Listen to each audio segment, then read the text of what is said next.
Hi, my name is Evan Narcisse. I'm a writer of comics and video games, and I've been writing Black Panther comics for the last couple of years now, since 2018. Most recently, the Wakanda series. I wrote a backup called The History of the Black Panthers, and the main story I co-wrote with my friend Adam Serwer in Wakanda #2.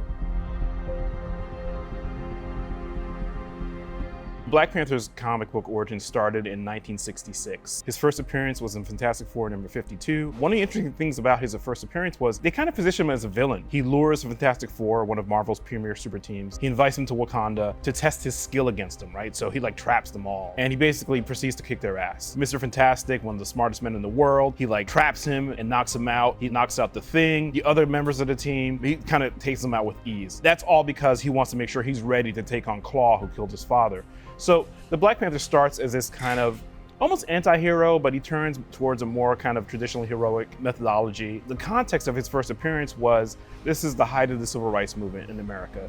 And Marvel Comics was kind of casting about to figure out how to launch a black character, right? Stan Lee and Jack Kirby were the core architects of the Marvel Universe and their creative team on the Fantastic Four at the time. And they hit on Black Panther. I think the part of the fan base who was African-American was really excited about it. And those who weren't were just like, okay, he seems like an intriguing character. The energy of the Marvel Comics universe in the early 60s was so intense. They were just doing things that nobody had ever done before in comics. And Black Panther was one of those things. Without really trying to invoke the political organization, activist organization, later on, they moved away from the name Black Panther and they changed the character's name to Black Leopard to kind of disassociate from the Black Panthers in the real world. But Black Panther has always been this kind of character who sits in between typical heroic narratives and something a little bit more expansive and symbolic. And I think one of the things we've seen since the movie has hit screens is that people en masse have adopted Black Panther and Wakanda as these symbols of the Black diaspora, of Black excellence and achievement,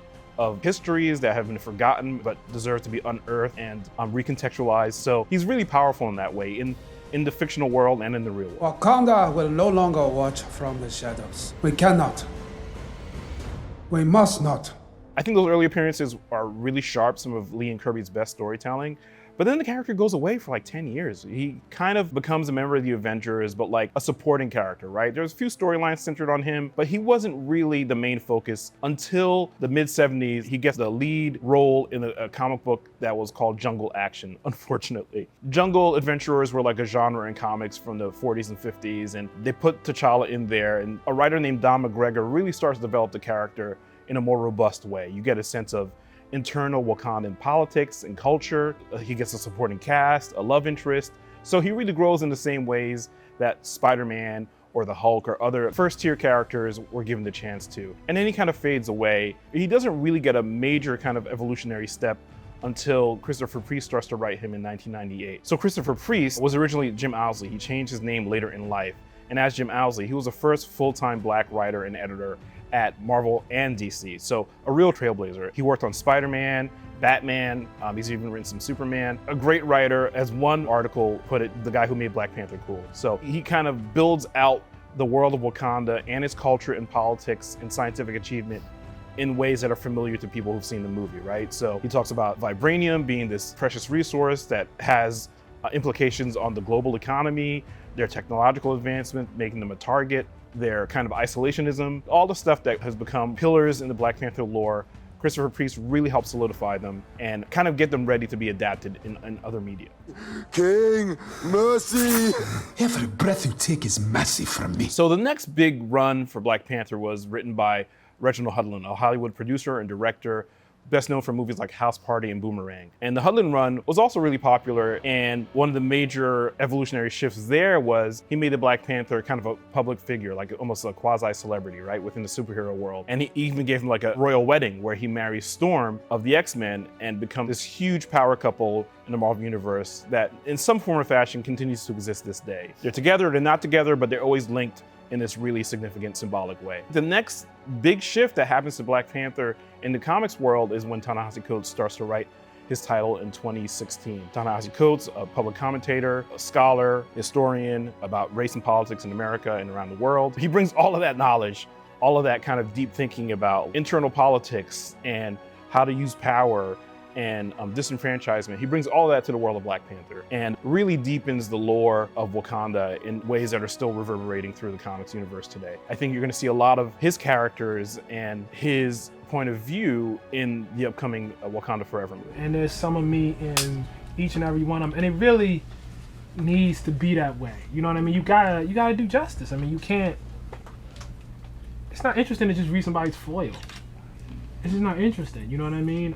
For me, one of the things that is different about the way Wakanda lives now within its own fiction is that you have tiers of Wakanda society that you now have access to, right? Like Roxane Gay wrote some really good comics set in Wakanda focusing on the Dora Milaje. The Dora Milaje are soldiers, right? They fill a role within Wakanda that is not royalty. As such, they have opinions about royalty. They're loyal, but they're not always blindly trusting. They have their own ideas about what's good for the nation and its people that sometimes clash with the people who are on the throne, right? So I think that's interesting. And with M'Baku and the Jabari, that's another faction. The interesting thing with M'Baku is he was a villain in the comics that played on some stereotypes about Black people.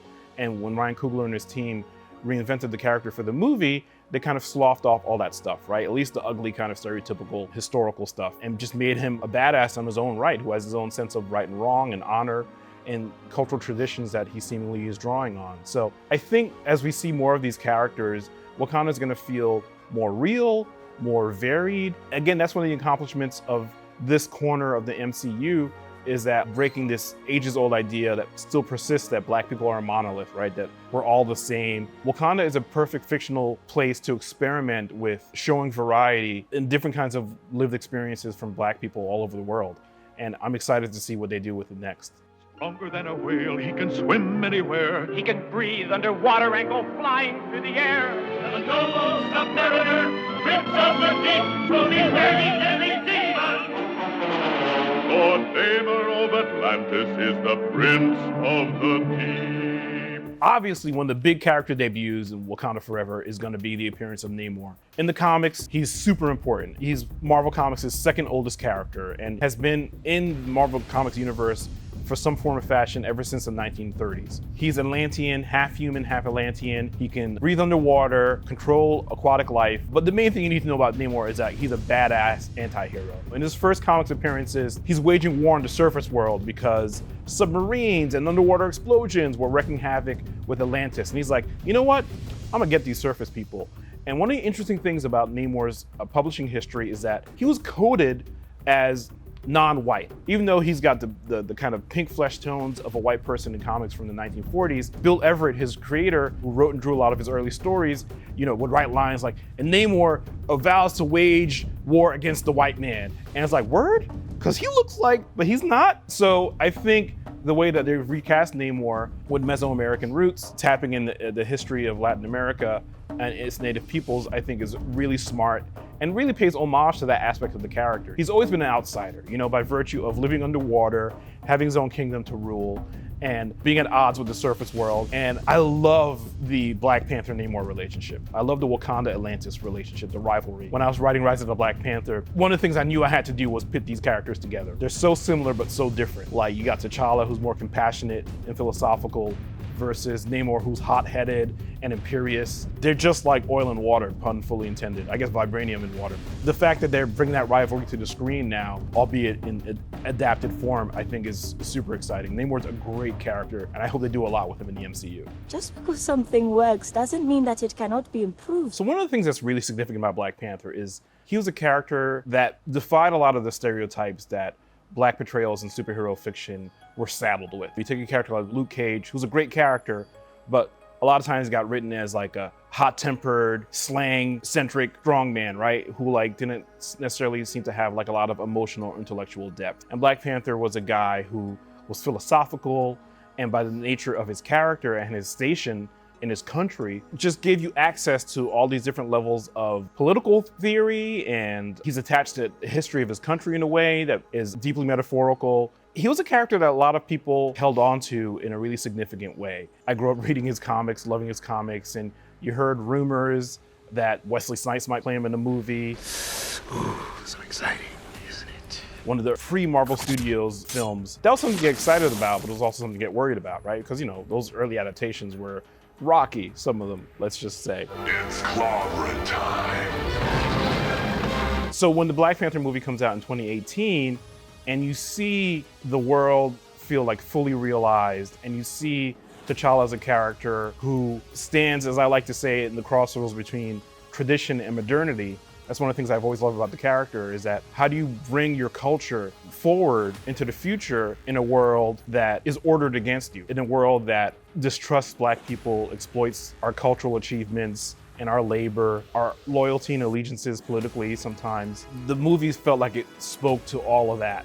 And I think that's one of the reasons it came a big hit. People always ask me, did you know it's gonna make $1 billion? And I'm like, no, but I knew that for every one of me who's been waiting to see a movie like this his entire life, you multiply that number times 1,000, 10,000, 1,000,000, and I knew it was gonna be a kind of emotional success, if not a financial one. And I think that created this seismic shift in how we can think about Black heroic characters being portrayed, the returns on investment from a business standpoint. I grew up in a world where nobody knew who Black Panther was, nobody knew who T'Challa was, but my kid is growing up in a world where everybody knows who that is. It's amazing that we get to see the character grow like this in real time, both T'Challa as a character and the characters that surround him. If